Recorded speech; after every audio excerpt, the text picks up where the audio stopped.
भास्कराय नमः।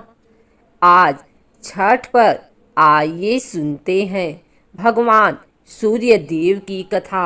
सनातन धर्म में आदि पंच देवों का खास महत्व है। इनमें श्री गणेश भगवान, विष्णु, माँ दुर्गा, भगवान शिव व सूर्य देव भगवान सूर्य नारायण शामिल हैं। मान्यता है कि सतयुग तक इन सभी देवताओं के आसानी से दर्शन हो जाते थे, लेकिन जैसे जैसे समय बदलता गया ये देव अदृश्य व अंतर्ध्यान होते गए। ऐसे में कलयुग के आते ही सूर्यदेव या सूर्य नारायण को छोड़कर सभी देव अदृश्य हो गए। ऐसे में कलयुग के एकमात्र दृश्य प्रत्यक्ष देव सूर्य देव ही रह गए। सूर्य को हिंदू पौराणिक कथा के अनुसार ब्राह्मण की आत्मा माना गया है। ऐसे में माना जाता है कि रविवार को सूर्यदेव की पूजा से सभी मनोकामनाएं पूर्ण होती है। माना जाता है कि कलयुग में एकमात्र दृश्य प्रत्यक्ष देव सूर्य देव की उपासना से स्वास्थ्य, ज्ञान, सुख, पद, सफलता, प्रसिद्धि आदि की प्राप्ति होती है। सूर्य देव की पूजा में कुमकुम या लाल चंदन, लाल फूल, चावल, दीपक, तांबे की थाली, तांबे का लोटा आदि होना चाहिए। वहीं इनके पूजन में आह्वान आसन की जरूरत नहीं होती है। मान्यताओं के अनुसार उगते हुए सूर्य का पूजन उन्नति कारक होता है।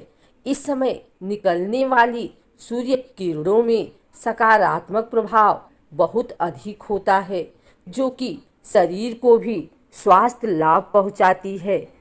सूर्य पूजन के लिए तांबे की थाली और तांबे के लोटे का उपयोग करें। लाल चंदन और लाल फूल की व्यवस्था रखें। एक दीपक लें, लोटे में जल लेकर उसमें एक चुटकी लाल चंदन का पाउडर मिला लें। लोटे में लाल फूल भी डाल लें। थाली में दीपक और लोटा रख लें। अब ओम सूर्याय नमः मंत्र का जप करते हुए सूर्य को प्रणाम करें। लोटे से सूर्य देवता को जल चढ़ाएं। सूर्य मंत्र का जप करते रहें। इस प्रकार से सूर्य को जल चढ़ाना सूर्य को अर्घ्य प्रदान करना कहलाता है।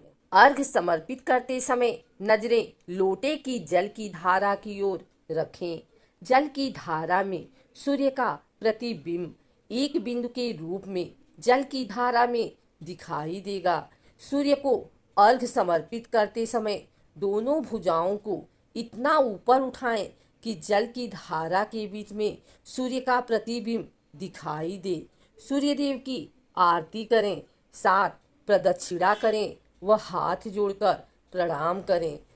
भारत के सनातन धर्म में 5 देवों की आराधना का महत्व है।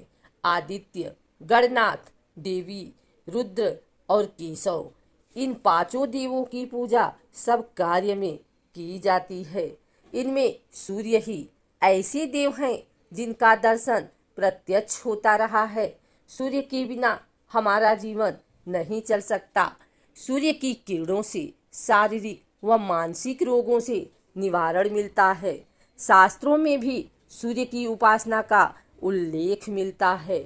सूर्य की उपासना की प्रमुख बात यह है कि व्यक्ति को सूर्योदय से पूर्व उठ जाना चाहिए। इसके बाद स्नान आदि से निवृत्त होकर शुद्ध स्वच्छ वस्त्र धारण कर ही सूर्यदेव को अर्घ्य देना चाहिए।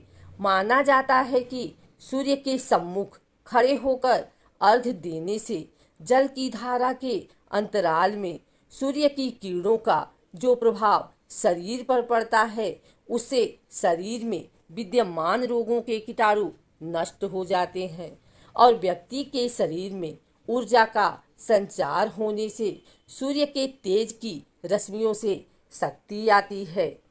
अर्घ्य 2 प्रकार से दिया जाता है।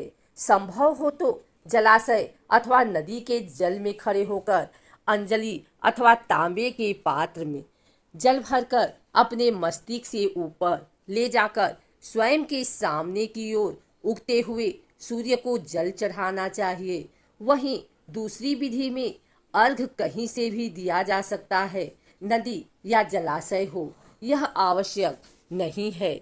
इसमें एक तांबे के लोटे में जल लेकर उसमें चंदन, चावल तथा फूल, यदि लाल हो तो उत्तम है, अन्यथा कोई भी रंग का फूल लेकर प्रथम विधि में वर्णित प्रक्रिया के अनुसार अर्घ चढ़ाना चाहिए। चढ़ाया गया जल पैरों के नीचे न आए, इसके लिए तांबे अथवा कांसे की थाली रख लें। थाली में जो जल एकत्र हो उसे माथे पर, हृदय पर और दोनों बाहों पर लगाएं। विशेष कष्ट होने पर सूर्य के सम्मुख बैठकर आदित्य हृदय स्तोत्र या सूर्याष्टम का पाठ करें। सूर्य के सम्मुख बैठना संभव न हो तो घर के अंदर ही पूर्व दिशा में मुख कर यह पाठ कर लें। इसके अलावा निरोग व्यक्ति भी सूर्य उपासना द्वारा रोगों के आक्रमण से बच सकता है।